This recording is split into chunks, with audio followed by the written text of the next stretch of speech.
Secara tidak langsung sebenarnya Megawati curhat dan mengungkapkan isi hati dan pikirannya bahwa di pemilu 2024 PDIP itu babak belur. Tentu kekalahan Pilpres PDIP tidak terlepas dari konflik politik yang terjadi dengan Jokowi. Publik mengkonfirmasi, hasil-hasil survei juga mengkonfirmasi bahwa orang-orang yang selama ini cukup dekat dan menjadi bagian dari loyalis Jokowi, loyal voter dari Jokowi, ketika Jokowi memutuskan untuk berkongsi dan bergabung dengan Prabowo Subianto, praktis sejak saat itu pemilih-pemilih Jokowi yang awalnya memang bersama dengan Ganjar Pranowo secara perlahan migrasi dan hijrah secara besar-besaran. Bismillahirrahmanirrahim. Assalamualaikum warahmatullahi wabarakatuh. Kali ini saya mau bicara tentang isi pidato politik Megawati Soekarno Putri, Ketua Umum PDIP. Jadi kemarin hari Kamis tanggal 8 Mei, PDIP menyelenggarakan apa yang disebut dengan Trisakti Tourism Award. Ini semacam penghargaan yang dilakukan oleh PDIP, penghargaan yang masuk kategori bergengsi untuk desa-desa yang dinilai punya daya tarik pariwisata. Tapi bukan acaranya yang ingin saya bahas, tapi isi pidato politiknya. Dalam acara itu, Megawati mengatakan bahwa di pemilu 2024 PDIP itu babak belur. Kenapa saya tertarik untuk membahas ini? Pertama, tentu ini adalah pengakuan yang pertama kalinya dilakukan oleh Megawati Soekarno Putri sebagai Ketua Umum PDIP yang saya kira dilaksanakan secara terbuka, cukup transparan. Karena kita tahu sejak Pilpres dan pemilu 2024 yang lalu itu berlalu, kita tidak pernah menyatakan dan mendengarkan secara seksama bahwa misalnya Megawati itu secara vulgar dan secara transparan bicara tentang kondisi partai yang dipimpinnya, yaitu PDIP. Baru kemarin dalam acara Trisakti Tourism Award, ini secara tidak langsung sebenarnya Megawati curhat dan mengungkapkan isi hati dan pikirannya bahwa di pemilu 2024 PDIP itu babak belur. Ya memang tidak dijelaskan secara eksplisit ya, tapi ada beberapa poin yang disampaikan oleh Megawati, misalnya bahwa ada orang yang mestinya jadi itu tidak jadi, basis-basis yang mestinya PDIP itu menang dan kemudian kalah. Dan saya kira itu sudah terkonfirmasi dari hasil pemilu, terutama Pilpres. Saya kira tak satu pun misalnya jagoan yang diusung oleh PDIP, yaitu Ganjar Pranowo dan Mahfud MD itu menang di satupun di seluruh provinsi di Indonesia. Padahal kita tahu ada sejumlah provinsi yang dinilai sebagai kandangnya banteng, misalnya di Jawa Tengah, misalnya juga di Bali, dan seterusnya dan seterusnya. Memang tidak ada eksplisit yang kemudian disebutkan apa yang disebut dengan babak belur, tapi kalau kita mau analisa dan kita tafsirkan secara seksama, tentu ada beberapa hal yang disampaikan. Pertama, dalam konteks ini yang perlu ditafsirkan PDIP babak belur di 2024 itu tentu karena memang kalah Pilpres ya. Ketika PDIP memutuskan mengusung Ganjar Pranowo dan Mahfud MD, bukan kemenangan yang didapatkan, tapi justru pasangan ini hanya mendapatkan 16%, dan hanya menjadi juru kunci posisi perolehan suaranya itu paling bawah. Di bawahnya Anies Baswedan dan Muhaimin Iskandar, dan kemudian tentu saja sangat jauh perolehan suaranya yang diperoleh oleh Prabowo Subianto dan Gibran Rakebuming Raka. Tentu kekalahan Pilpres PDIP tidak terlepas dari konflik politik yang terjadi dengan Jokowi. Publik mengkonfirmasi, hasil-hasil survei juga mengkonfirmasi bahwa orang-orang yang selama ini cukup dekat dan menjadi bagian dari loyalis Jokowi, loyal voter dari Jokowi, ketika Jokowi memutuskan untuk berkongsi dan bergabung dengan Prabowo Subianto, praktis sejak saat itu pemilih-pemilih Jokowi yang awalnya memang bersama dengan Ganjar Pranowo secara perlahan migrasi dan hijrah secara besar-besaran. Wajar kalau kemudian Megawati mengungkapkan secara terbuka di pemilu 2024 itu babak belur. Tentu bisa dimaknai dalam konteks Pilpres. Dulu Ganjar itu adalah sosok yang saya kira kalau bicara tentang sebelum Pilpres popularitasnya cukup tinggi, elektabilitasnya cukup tinggi, medsosnya pun juga adalah medsos yang paling banyak mendapatkan engagement dan mendapatkan begitu banyak respon positif. Itu dulu ketika misalnya tidak ada konflik politik antara PDIP dengan Pak Jokowi. Karena memang Jokowi, pemilih-pemilih loyalnya saat itu memang masih terkonfirmasi sebagai bagian dari para pendukungnya Pak Ganjar Pranowo. Tapi memang dalam politik sulit untuk bisa ditebak. At the end kita bisa menyaksikan bagaimana di tengah perjalanan terjadi konflik politik antara Jokowi dan PDIP. Praktis setelah itu Ganjar yang cukup kuat, Ganjar yang cukup solid, pemilih Jokowi yang awalnya bersama Ganjar secara perlahan migrasi dan pindah mendukung ke pihak yang didukung oleh Pak Jokowi. Dalam hal ini adalah Prabowo Subianto yang berpasangan dengan Gibran Rakabuming Raka. Wajar kalau kemudian babak belur itu dalam konteks ini adalah kesempatan sebenarnya bagi PDIP untuk hat-trick dalam Pilpres. Karena waktu 2024 kalau mau jujur presidennya adalah kader PDIP. Unfortunately, sayangnya ternyata Jokowi yang dulu bersama dengan PDIP lebih memilih memberikan dukungan politiknya berkongsi dengan Prabowo yang berpasangan dengan Gibran. Jadi babak belur itu yang kemudian bisa ditafsirkan. Nah yang kedua, tentu dalam konteks pileg ya. Sekalipun misalnya PDIP itu kalah Pilpres, tapi kalau bicara tentang pileg, memang PDIP masih juaranya. Suaranya paling tinggi dibandingkan dengan partai-partai yang lain. Tapi sekalipun PDIP itu adalah pilegnya paling tinggi, tapi dibandingkan dengan hasil pileg sebelumnya 2019, suara PDIP itu kurang lebih hampir 3% turun. Kalau kita mengacu pada hasil KPU misalnya, waktu pemilu 2019 hasil pileg PDIP kan 19,6%.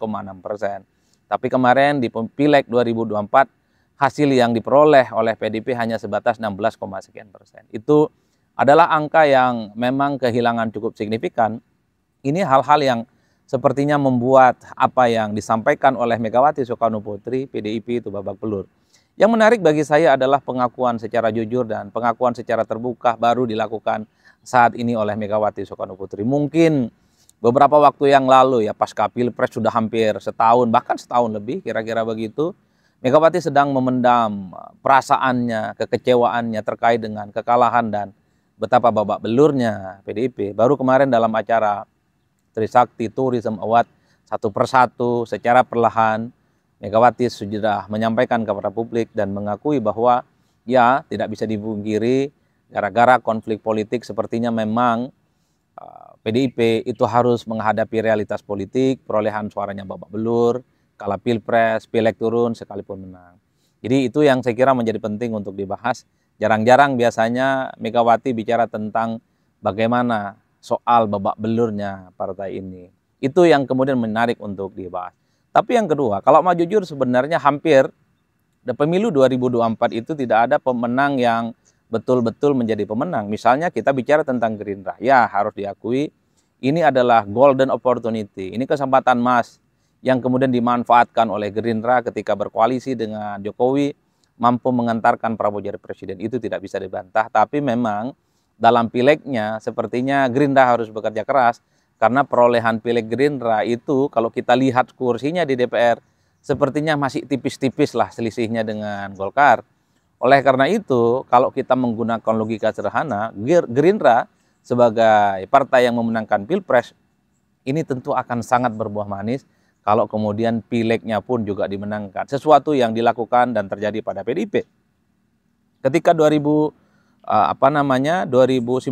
gitu ya, PDIP menang Pilpres mengantarkan Jokowi jadi presiden, pilegnya pun juga menang. Gerindra 2024 hanya menang Pilpres, tapi pilegnya mereka itu masih kalah dari PDIP. Dan juga dalam konversi suaranya masih kalah dari Golkar. Begitupun dengan Golkar, partai besar, tapi sudah hampir 15-20 tahun, Golkar ini tidak pernah memiliki kesempatan untuk memajukan kader terbaik mereka.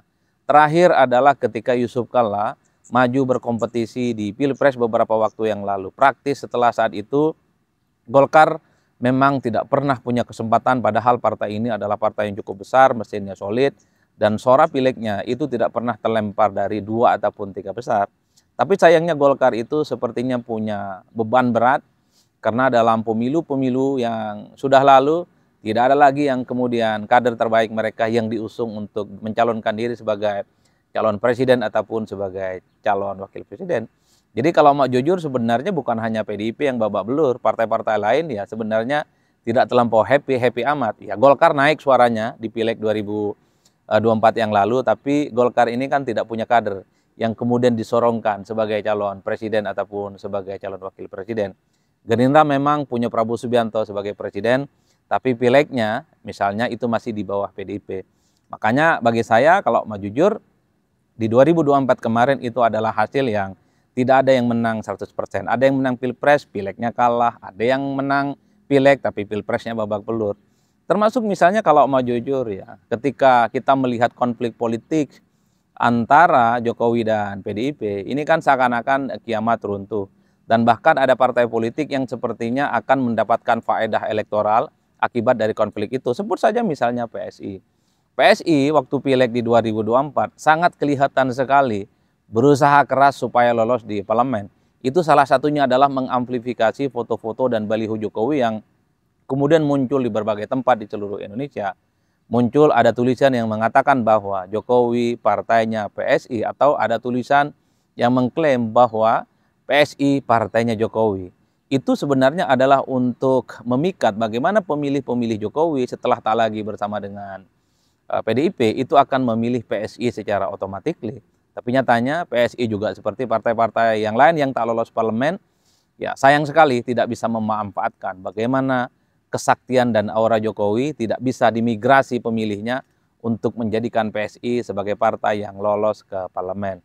Artinya apa? Kalau kita melihat PSI yang dekat dengan Jokowi, di mana PSI itu 2024 ingin membuktikan PSI ini bukan partai kemarin sore dengan cara lolos ke parlemen, tapi nyatanya PSI juga tidak lolos ke parlemen. Padahal PSI itu sudah cukup maksimal mengamplifikasi dan mengkapitalisasi bagaimana sosok Jokowi melalui kampanye-kampanye politiknya yang sudah dilakukan sepanjang Pileg dan Pilpres 2024 yang lalu. Jadi dalam konteks ini ya sebenarnya PSI juga gagal untuk membuktikan bahwa mereka sekalipun sudah menjual nama besar Jokowi, ketika Jokowi tak lagi bersama dengan PDIP, nyatanya PSI gagal total untuk yang kesekian kalinya tak masuk ke parlemen. Begitupun dengan partai-partai yang lain, ya suara PKB naik misalnya, Nasdem naik kira-kira begitu, tapi kan pilpresnya mereka kalah.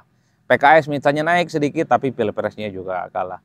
Jadi oleh karena itu bagi saya, pernyataan Megawati yang mengatakan bahwa PDIP kalah di 2024 ini mengkonfirmasi bahwa di tempat yang lain juga terjadi kekalahan yang sama bagi partai-partai yang lain. Ada partai pilpresnya menang tapi pilegnya tidak menang dan hanya sebatas runner up atau hanya sebatas nomor 3 misalnya. Ada pilegnya naik tapi dia tidak punya jagoan di pilpres, tidak punya kesempatan untuk bisa menikmati pertandingan di pilpres, kira-kira begitu. Ada partai yang selama ini tidak pernah lolos ke parlemen, sudah mengamplifikasi dan mengkapitalisasi sosok besar seperti Jokowi, tapi nyatanya juga tidak lolos ke parlemen.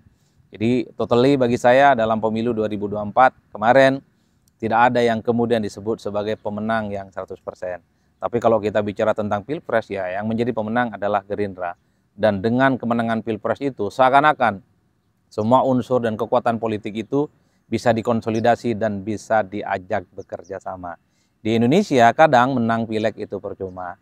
Di Indonesia perolehan suara legislatifnya itu naik, tapi kalau kalah pilpres itu berasa tidak terlampau signifikan. Karena di Indonesia yang paling utama posisi yang sangat powerful kalau dia memenangkan pertarungan di pilpres.